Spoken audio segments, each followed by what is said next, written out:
En el nombre del Padre, y del Hijo, y del Espíritu Santo. Hoy es el último día de la novena con que nos preparamos, pedimos el auxilio de Dios para mejor celebrar la solemnidad de San Pedro y San Pablo, ya que San Pedro es el patrono de esta parroquia. En el último día de la novena preparatoria hablaremos, con la ayuda de Dios, de la Santísima Virgen. El día de mañana el señor obispo seguramente hablará sobre San Pedro como vicario de Cristo, el que tiene la suprema autoridad en la Iglesia de enseñar, santificar y regir. Hablemos entonces de la Santísima Virgen. Para mejor entender cuál es el papel de María en la Iglesia y cuál debe ser nuestra actitud con respecto a ella, les quiero narrar una pequeña historia real, una anécdota. En una oportunidad había una escuadra militar frente a las Filipinas y a un marinero de esa escuadra se le cayó una blusa al agua y pidió permiso para arrojarse al agua y sacar la blusa. Ese permiso le fue negado y sin embargo él se tiró al agua, rescató la blusa y volvió otra vez a bordo. Como había desobedecido, fue puesto preso, lo juzgaron y le dieron varios años de cárcel por desobediencia. El almirante que presidía la escuadra se extrañó por lo que había hecho el marinero y quiso hablar personalmente con él. Llevaba casualmente puesta esa blusa en el momento en que tuvo el encuentro con el almirante. Le preguntó por qué lo había hecho y el marinero se limitó a abrir un bolsillo de la blusa, sacó una fotografía y dijo: es mi madre. No había querido perder la blusa porque contenía el recuerdo de la madre. Tan grande es el amor que todo hombre siente por su madre. Y cuando queremos ubicar el papel, la misión, la figura de la Santísima Virgen en la Iglesia, tenemos que decir: es la madre, es nuestra madre. Es en primer lugar la madre de nuestro Señor Jesucristo. Es la madre de nuestro Señor Jesucristo porque aunque Dios pudo no necesitar de una madre para hacerse hombre, Dios podría haber creado directamente una naturaleza humana. Sin embargo, quiso contar con la colaboración de una mujer que le diera esa naturaleza humana al Verbo de Dios, a la segunda persona de la Santísima Trinidad. Y la mujer elegida fue la Santísima Virgen María. Por haberle dado a Cristo su naturaleza humana, por haberlo protegido en su seno durante 9 meses, por haberlo dado a luz, haberlo amamantado, cuidado, criado, la Santísima Virgen es verdaderamente, y no por comparación, Madre de Dios.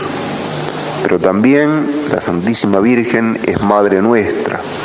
¿Cómo es posible si ella no nos ha concebido, no nos ha dado a luz? Es posible porque por el misterio de la gracia nosotros nos unimos a Cristo. Quienes estamos en gracia, creemos estar en gracia, somos como una prolongación viva de Cristo. Esto mismo lo explicó el Señor en la parábola de la vid y los sarmientos, cuando nos dijo que así como el sarmiento vive inserto en la vid, de modo semejante cada uno de nosotros tiene que vivir inserto en Él, conectado con Él, hecho una sola cosa con Él. Y entonces, como por la gracia estamos en Cristo y somos una prolongación viva de Cristo, la Santísima Virgen María, que es Madre de Cristo, pasa a ser en el plano espiritual, en el plano sobrenatural, Madre nuestra. Por ser Madre de Cristo, ella tiene una dignidad incomparable. Por ser Madre de Dios, casi alcanza a Dios mismo, llega al límite, al borde de la Santísima Trinidad. Por supuesto que no lo alcanza por solas fuerzas, lo alcanza porque Dios la levanta hasta esa dignidad, hasta ese nivel. ella es humildísima, jamás habría intentado levantarse, exaltarse por sí misma. Es Dios quien, viendo su humildad, el Dios que levanta a los humildes, la ensalza hasta ese nivel de Madre de Dios, la coloca en las fronteras de la Santísima Trinidad. Y lo que se nos pide a nosotros, al tener por madre en el plano de la gracia a una criatura tan admirable y tan excelsa como la Santísima Virgen María, es que vivamos como hijos de ella, que tengamos verdadera devoción hacia ella. Esa devoción no es simplemente, no debe ser un fervor momentáneo. Estamos en la novena, hablamos de la Virgen, nos llenamos de sentimientos piadosos hacia nuestra Madre, pero la semana que viene ya nos olvidamos y todas estas palabras que hemos escuchado no nos sirven absolutamente para nada. No es eso tener devoción hacia nuestra Madre del Cielo. Tampoco la devoción consiste en realizar un acto por pura fórmula. Hay veces en que hay una misión en una parroquia, una novena como la que ahora tiene lugar, y al final de esa novena a veces toda la parroquia se consagra a la Santísima Virgen. Sin embargo, la experiencia dice que muchas veces quienes han aparentado consagrarse en realidad se consagraron con sus labios, pero no con su corazón. No, la devoción a la Santísima Virgen consiste en otra cosa. Debe ser verdadera y por lo tanto debe ser interna, espiritual. En primer lugar, se nos pide que la reconozcamos como nuestra Madre y que luego obremos en consecuencia. Ese obrar en consecuencia a tal reconocimiento significa amarla con ternura. El cristiano no debe avergonzarse de amar a la Santísima Virgen. En segundo lugar, no ofenderla, porque la prueba de que la amamos es que no queremos herir su corazón. Faltas siempre habrá, pero por lo menos no herirla de un modo deliberado, de un modo consciente. En tercer lugar, recurrir a ella en las necesidades, confiar en su auxilio. Y en cuarto lugar, además de amarla, no ofenderla y confiar en ella, defenderla, porque hoy desgraciadamente son muchos los que hablan contra ella. El país está inundado por sectas, y todas las sectas que vienen de afuera y son pagadas de afuera, ¿para qué? Para arruinar nuestra unidad espiritual a fin de hundirnos como nación. Todas esas sectas tienen un punto en común: atacan a la Santísima Virgen María, le tienen odio a la Madre de Dios. Entonces tenemos que estar preparados para defenderla. Imaginemos que a uno le atacaran la Madre, contaran historias falsas sobre ella.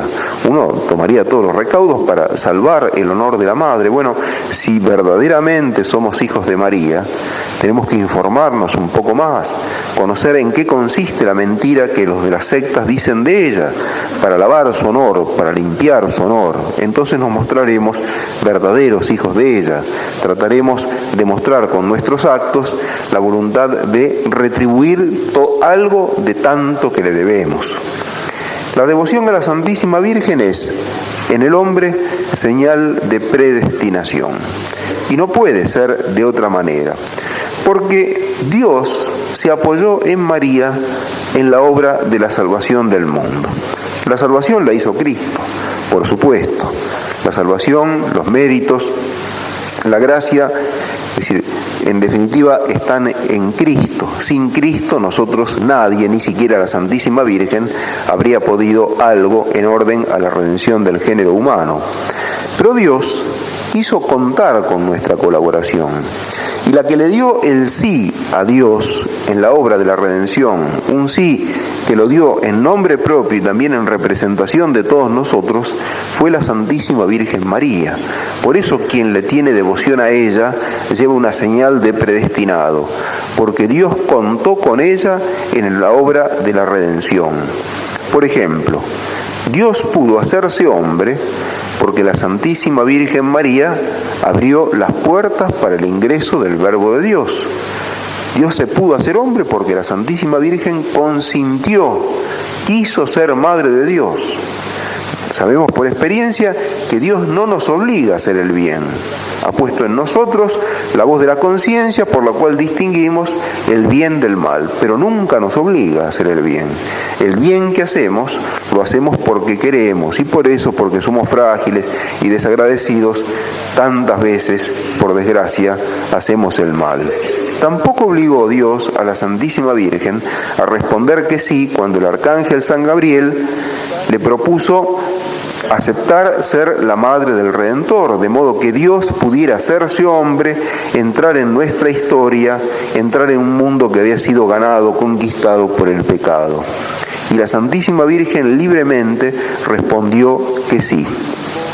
Luego educó, crió a Cristo, lo atendió para preparar un Redentor para la humanidad. Y cuando fue el momento en que Cristo debía ofrecerse al Padre por todos nosotros, la Santísima Virgen, que durante gran parte de la vida pública de nuestro Señor Jesucristo había pasado a un segundo lugar, la Santísima Virgen vuelve a aparecer junto a la cruz. ¿Y qué está haciendo en la cruz? ¿Qué está haciendo en el Calvario? Está aceptando la voluntad de Dios. Está ofreciendo a su Hijo único, que es todo lo que ella tiene, por nosotros, para que en la sangre de su Hijo nosotros seamos limpiados, nosotros seamos purificados de nuestras faltas y consigamos la vida nueva, la vida de los hijos de Dios. La redención la hizo Cristo, pero ¿quién aceptó por todos nosotros esa redención que Cristo ofrece a la humanidad desde la cruz? María, porque entonces ni siquiera los mismos discípulos del Señor entendían lo que estaba sucediendo, se habían huido, pues habían padecido escándalo, habían llegado a pensar, desgraciadamente, que los enemigos de Cristo eran más fuertes que Cristo y que la obra de Cristo había fracasado. Es cierto que al pie de la cruz había también otras piadosas mujeres, pero ninguna entendió qué es lo que verdaderamente sucedía. La que entendió que Cristo estaba redimiendo al mundo por el dolor, que Él, aunque no tiene pecado personal, quiso en la cruz cargar con nuestros pecados y ser triturados para que nuestros pecados fueran en Él aplastados. Cristo quiso ser como un yunque contra el cual se remacha el pecado de la humanidad para destruirlo, para triturarlo. La que entendió eso y la que consintió con la voluntad de Dios, aunque ello le significaba el martirio espiritual, porque veía destruido, veía aplastado y triturado a su único hijo, fue la Santísima Virgen María. Por eso, así como Dios contó con ella para hacerse hombre, Dios también contó con ella en el Calvario para que la humanidad, por medio de ella, aceptase la redención que Cristo estaba llevando a cabo. ¿Y quién esperó en nombre de la humanidad en la resurrección de nuestro Señor Jesucristo? Después del Viernes Santo, los apóstoles pensaron que todo había fracasado, que todo había sido simplemente una ilusión más, una ilusión de la cual en la cruz no había quedado absolutamente nada. Los apóstoles, los discípulos del Señor, pensaron que las tinieblas habían triunfado sobre la luz, que el hielo había apagado el fuego del amor, que la cizaña había ahogado al trigo. La que continuó creyendo y esperando, confiada en la resurrección del Señor, fue la Santísima Virgen María. Por ello, ella tiene, nuestra Madre del Cielo, tiene todas las gracias que Cristo nos ganó con su encarnación, con su pasión y con su resurrección. Porque en los momentos decisivos de la vida de Cristo, en los momentos decisivos de la carrera del Verbo encarnado, es ella la que nos representa a todos nosotros, entiende el plan de Dios y consiente a la voluntad de Dios. Por ello, quien acude a ella, quien recurre a ella, infaliblemente va a recibir las gracias que Dios ha puesto en ella, como si fuera el tesoro, el cofre en el que deposita toda esa fuerza de salvación para la humanidad. ¿Qué madre va a negar al Hijo lo que el Hijo necesita para salvarse? Absolutamente ninguna. Si las madres de la tierra, que son criaturas imperfectas, se desviven por el bien del Hijo, ¿cómo nuestra Madre del Cielo nos va a dejar de dar las gracias si es que nosotros confiadamente recurrimos a ella y se la pedimos? No es que ella reemplace a Cristo en la obra de la salvación. pero Cristo, autor de la gracia, puso en ella como un cofre viviente todas las gracias que nos ha ganado, para que cuantos acuden a ella reciban por medio de ella las gracias que proceden del corazón abierto de Cristo. Podríamos decir que la Santísima Virgen es como un canal por medio del cual llega hasta nosotros la gracia que brota del corazón abierto de Cristo. Por eso la devoción a la Virgen es signo de predestinación. Y el mundo se salvará si reconoce a María como Madre de Dios y acude a María. Esto es clarísimo en el Evangelio. El que salva al mundo es Cristo, pero ¿por quién llega Cristo al mundo? Por María. Bueno, así sucede cada vez que Cristo llega a un alma. Cristo llega al alma por María. Lo sepa o no lo sepa esa alma, la gracia de Cristo ha llegado a él porque María ha intercedido ante Cristo en favor de esa alma, en favor de ese hijo suyo. Y esto es afirmado terminantemente, claramente, en el siglo XX, en nuestro siglo, por medio de ese gran acontecimiento que es Fátima.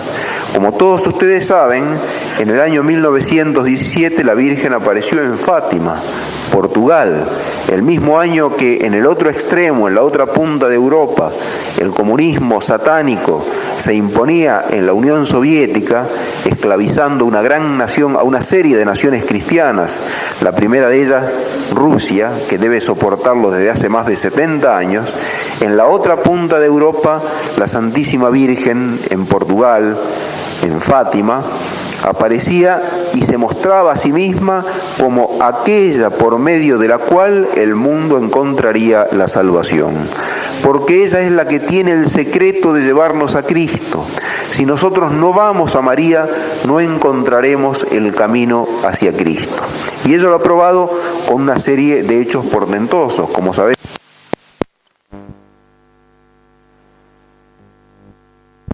La verdadera aparición de la Santísima Virgen fue confirmada por una serie de estupendos milagros. Entonces, nosotros debemos tomar en cuenta lo que el Evangelio nos dice sobre la figura de la Madre de Dios y sobre su misión en la Iglesia y en la obra de nuestra salvación. Nosotros debemos tomar en cuenta lo que la Iglesia ha dicho por boca de sus sumos pontífices. Desde hace más de un siglo, todos los papas insistentemente han señalado a la Madre de Dios como el arca de salvación. Nosotros debemos tomar en cuenta la actitud de los santos. Todos ellos se caracterizaron por su gran devoción a la Santísima Virgen. Entonces, ¿cómo vamos a ser nosotros tan locos, tan tontos, tan idiotas como para despreciar esa devoción que es signo, prenda segura de salvación y además medio seguro para avanzar en lo único necesario, en el crecimiento de la vida de gracia que nos une cada vez más con Cristo? Para que nosotros volvamos a María, la Santísima Virgen en Lourdes, donde ha aparecido a mediados del siglo pasado, Lourdes es un lugar en Francia, cercano a la frontera con España, la Santísima Virgen ha realizado una gran cantidad de milagros, alrededor de 3.000 curaciones milagrosas a cuantos han acudido a ella, implorándole el auxilio, implorándole la salvación. De modo que Fátima, Lourdes, en tantos otros lugares, en Luján, la Argentina, ¿cuánta gente no ha recibido gracias especiales simplemente porque acudió a ella en los momentos de necesidad, en los momentos en que no se veía solución, remedio humano para las urgencias y sin embargo ella mostró que tenía la llave del corazón de Cristo y que Cristo podía remediar la situación más difícil, sacar del apuro más comprometedor. No despreciemos la devoción a María y que convirtámosla en una devoción sincera, no de labios, pero de corazón ausente y de mente ocupada en otra cosa, sino que empeñemos nuestros labios, nuestro corazón y nuestra mente para penetrar en ese paraíso en el que mora Cristo, que es la Santísima Virgen María. Y tenemos un medio seguro para hacerlo, es el Santo Rosario. El Papa San Pío X decía que era la obra de piedad más recomendada en la Iglesia. Superior al rosario, sin ninguna duda, es la Santa Misa. Pero después de la misa, después del rezo del breviario, que es la oración oficial de la Iglesia, el fiel no tiene oración más perfecta, obra de piedad más perfecta, que recitar diariamente y bien, comprometiendo sus labios, su corazón y su mente, el Santo Rosario. Y tantos no pueden venir a misa todos los días, porque no es fácil. Y tantos no pueden rezar el breviario porque es un poco complicado, no se entiende, pero el rosario es el breviario del pobre.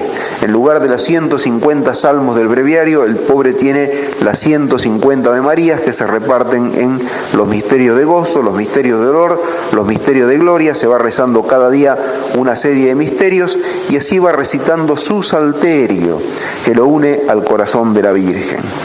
El rosario es un arma poderosísima, no solo para nosotros como personas particulares, sino en defensa de la Iglesia.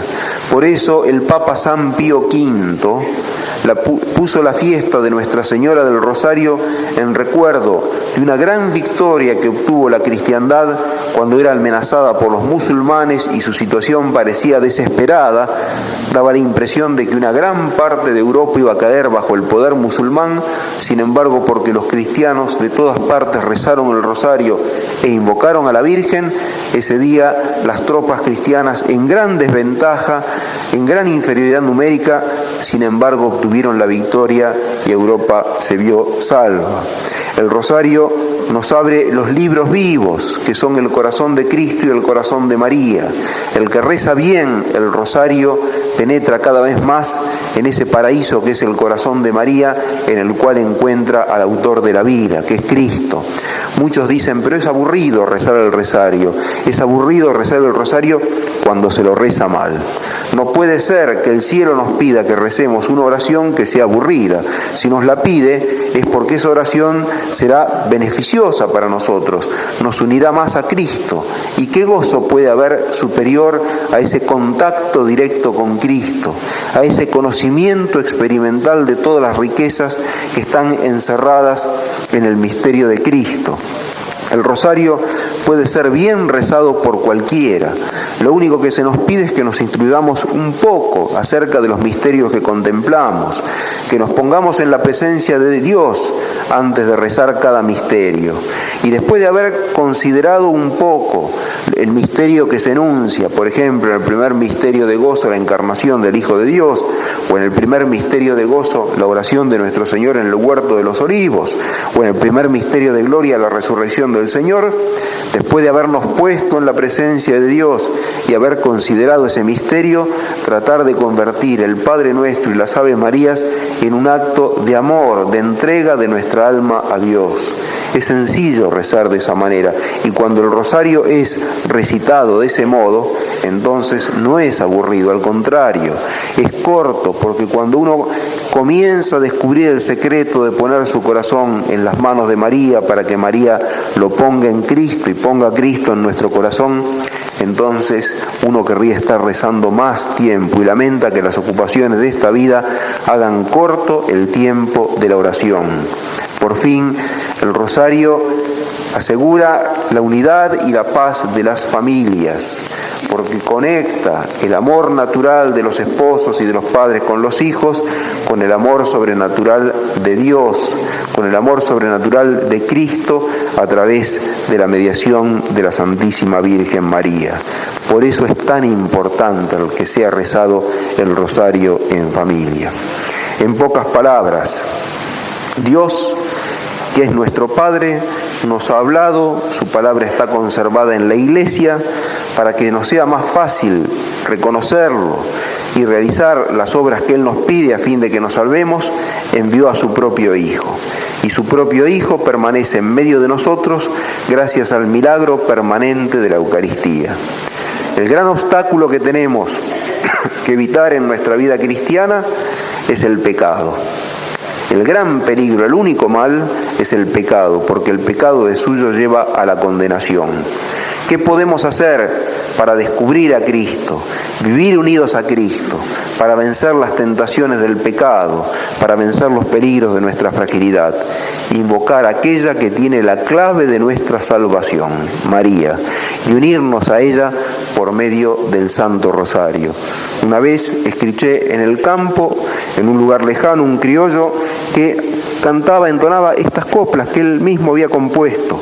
Todo bicho tiene padres, porque así Dios lo ha querido. Quería un pichón desprovisto, si ni puede alzar el vuelo.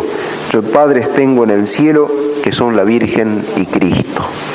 Esos son los dos faros, las dos columnas que hacen posible nuestra salvación. El mismo criollo decía: Dios se lo agarra amigo por el rezo y por las obras, y por el Santo Rosario, que es un lazo que Él no corta. Por el rezo y por las obras. Pero nosotros no tenemos fuerza para obrar el bien. Para obrar el bien tenemos que vivir en comunión con Cristo. Y para establecer esa comunión con Cristo tenemos que ir a aquella cuyo corazón encierra a Cristo, María. Por eso el Santo Rosario, si lo sabemos desgranar día tras día, se convierte en un lazo que ata nuestro corazón al corazón de María, y en él encontramos a Cristo. Y en Cristo sí hallamos la fuerza para vencer nuestra fragilidad y realizar aquellas obras que Dios espera de nosotros y que nos permiten tener esperanza cierta de llegar a la vida eterna. Que así sea.